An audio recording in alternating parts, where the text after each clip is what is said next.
Okay, so right now I am discussing chapter number 3। Chapter number 3 आप लोगों के पास जो है बेटा चैप्टर हार्डवेयर है। और this chapter basically starts with 3.1, that is the computer architecture. अब इस टॉपिक के अंदर जो चीज़ मुझे डिस्कस करनी है आप लोगों से वो ये कि हमारे पास जो है हमारा कंप्यूटर सिस्टम है। और वो कंप्यूटर सिस्टम हमारे पास आज कल के दौर में किसी भी शेप के अंदर है। मतलब फॉर एग्जांपल जैसे कि मेरे पास मेरा कंप्यूटर सिस्टम है, उस कंप्यूटर सिस्टम का पास उसका मॉनिटर है, उसके पास जो है उसी का जो है मेरे पास कीबोर्ड है। और कीबोर्ड के साथ जो है उसका जो है मेरे पास माउस है। और मेरे पास जो है इसका सीपीयू है। अब द पॉइंट इज दैट कि मेरे पास ये पूरा कंप्यूटर सिस्टम का स्ट्रक्चर है एक। तो I want to ask from you कि ये कंप्यूटर सिस्टम का स्ट्रक्चर आया कहाँ से, ये बना कहाँ से, ये इन्वेंट कहाँ से हुआ।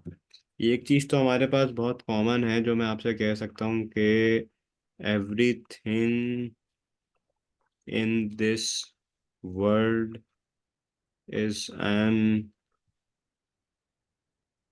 improved version of itself।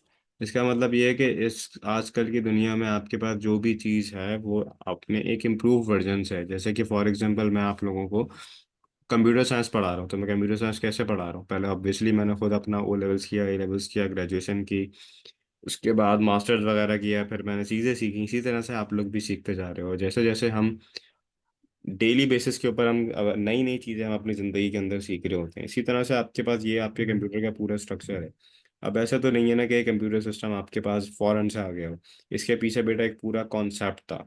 ये कॉन्सेप्ट और ये इन्वेंशन आपके पास स्टार्ट किसने की? आपके पास स्टार्ट की हमारे एक साइंटिस्ट है जिनका नाम था जॉन वॉन न्यूमन। उनकी जो है कंप्यूटर सिस्टम के अंदर एक मेजर डेवलपमेंट अप्रोच रही है जिनकी वजह से आपके पास ये कंप्यूटर आया। और जो हमारे पास मिस्टर जॉन वॉन न्यूमन की इन्वेंशन थी वो आपके पास ये कि that right in the mid of the 1940s John von Neumann ने आपके पास डेवलप कराया कॉन्सेप्ट किसका? स्टोर्ड प्रोग्राम कंप्यूटर्स का। मकसद ये कि अब जो डाटा है वो आपके कंप्यूटर के अंदर स्टोर होना चाहिए। और उन्होंने ये कहा कि उनके मॉडल के अंदर ये चार बेसिक चीज़ें होनी चाहिए। जिसमें से सबसे पहला उन्होंने क्या कहा कि आपके पास कॉन्सेप्ट होना चाहिए सेंट्रल प्रोसेसिंग यूनिट का। कि आपके पास जो आपका सीपीयू है उसका काम क्या है, उसका पर्पस क्या है। एक बस मकसद ये कि एक कॉन्सेप्ट होना चाहिए कि भाई हमारे पास एक सीपीयू है। अच्छा, फिर उस सीपीयू का काम क्या होना चाहिए? That we should be able to access the memory directly. CPU के अंदर RAM ROM hard disk drive solid state drive ये सब होना चाहिए, लेकिन उसका मकसद क्या है? कि वो मेमोरी को एक्सेस कर सके directly. Computer memories could store the programs as well as data as well, or stored programs were made of instructions which could be executed in the execution in the sequential order। Sequential order execution मतलब ये कि एक sequence के अंदर चल रही हैं। तो जॉन वॉन न्यूमन का जो कॉन्सेप्ट था उसने मुझे एक सीपीयू का कॉन्सेप्ट दिया। और उसने मुझे कहा कि हमारे सीपीयू के पास ये सारी चीज़ें होनी चाहिए, मतलब ये सारी उसकी रिस्पॉन्सिबिलिटीज होनी चाहिए कि उसके पास वो एक कॉन्सेप्ट हो हमारे पास कंप्यूटर का, वो उसकी मेमोरी एक्सेस कर सके। और कंप्यूटर मेमोरी हमारे प्रोग्राम्स को स्टोर कर सके। Store programs were made up of instructions that could be executed in an sequential order. So one of the advancement that John von Neumann gave is that he gave you the idea of a central processing unit. And what is a central processing unit? A central processing unit is known as a microprocessor or processor that is central to all of your modern computer systems. और अच्छा, इसका एक और नाम आपके पास integrated circuits भी है। Integrated circuits आपके पास कौन से होते हैं? जो आपके पास बाइनरी लैंग्वेज यूज करते हैं जिसमें स्विचेस की एग्जांपल आ जाती है वो। और एक चीज अहम जो हमें जॉन वॉन न्यूमन ने कही वो उसने हमें ये कहा कि हमारे पास जो हमारा सीपीयू है उसके अंदर तीन अहम चीजें होनी चाहिए। वो कौन सी अहम चीजें हैं? कि बेटा सबसे पहले आपके पास होना चाहिए आपका कंट्रोल यूनिट, फिर आपके पास होना चाहिए आपके अर्थमेटिक और लॉजिक यूनिट, फिर आपके पास होनी चाहिए आपके रजिस्टर्स और बसेस। ये टोटल चार चीजें हमारे सीपीयू में होनी चाहिए। और सीपीयू के काम क्या है? ये सारे सीपीयू के अंदर कौन कौन सी वो चार चीजें होनी चाहिए? सबसे पहले आपके पास होना चाहिए आपके पास आपका अर्थमेटिक लॉजिक यूनिट, फिर आपके पास होना चाहिए आपका कंट्रोल यूनिट, फिर आपके पास होने चाहिए आपके रजिस्टर्स, और फोर्थ पे आपके पास होने चाहिए आपके बसेस। यहाँ तक कोई कंफ्यूजन?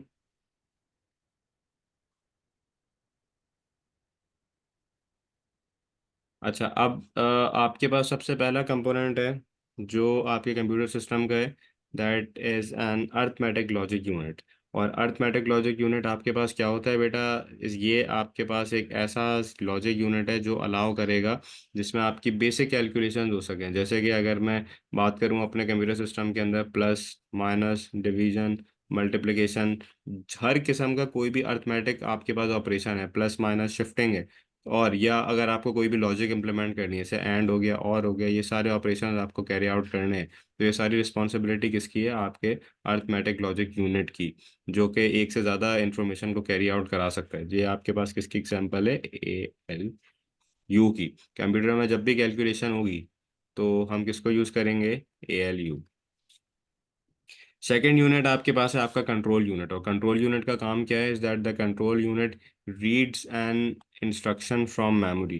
कंट्रोल यूनिट का काम यह है कि आपकी मेमोरी से जो भी इंस्ट्रक्शन है वो उसको अपने पास रीड करेगा, फिर आपके पास वो एड्रेस लेगा उसी लोकेशन का जहाँ पे वो स्टोर्ड होगा आपके प्रोग्राम काउंटर के अंदर, and this can be later on B executed in a fetch decode execute cycle.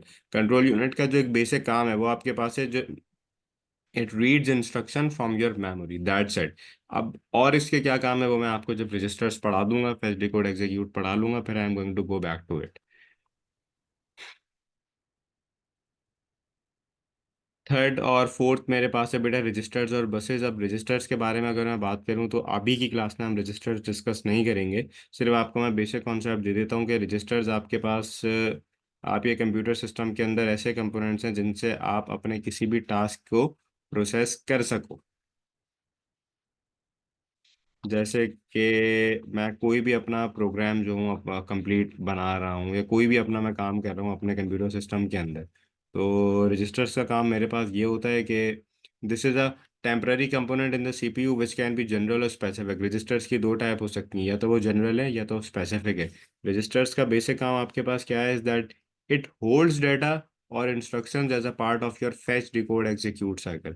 What is this fetch decode execute cycle? I'm going to discuss this in detail, but for now registers का काम ये है कि ये सिर्फ data को hold करेगा और इंस्ट्रक्शंस को अपने पास रखेगा, ताकि उनको हम एग्जीक्यूट कर सकें, उनकी हम एग्जीक्यूशन की तरफ जा सकें। जैसे कि फॉर एग्जांपल मेरे कंप्यूटर में किसी भी किस्म का कोई भी टास्क हो रहा है, तो पहली बात तो ये कि बेटा वो टास्क आपके पास हमेशा से किसी भी बाइनरी वैल्यू या मशीन लैंग्वेज के अंदर हो रहा होगा जो मेरे कंप्यूटर की है, सच है 0 1 0 1 0 0 0 व्हाट्सोएवर। अब मेरे पास इन रजिस्टर का काम ये है कि वो इस सारी टास्क की कंप्यूटर इंफॉर्मेशन को होल्ड भी करेंगे और फिर उसको जो है वो एग्जीक्यूट भी कराएंगे।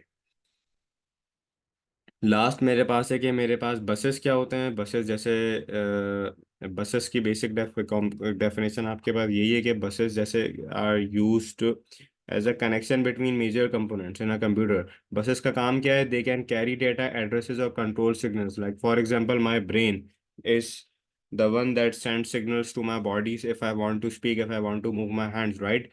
इसी तरह से हमारे पास हमारे कंप्यूटर सिस्टम के अंदर कौन सा ऐसा कंपोनेंट है जो सिग्नल्स को ट्रेवल करता कराता है from one place to another? This is to be known as your buses. Buses का काम ये होता है कि सिग्नल्स को ट्रांसमिट कराया जाए।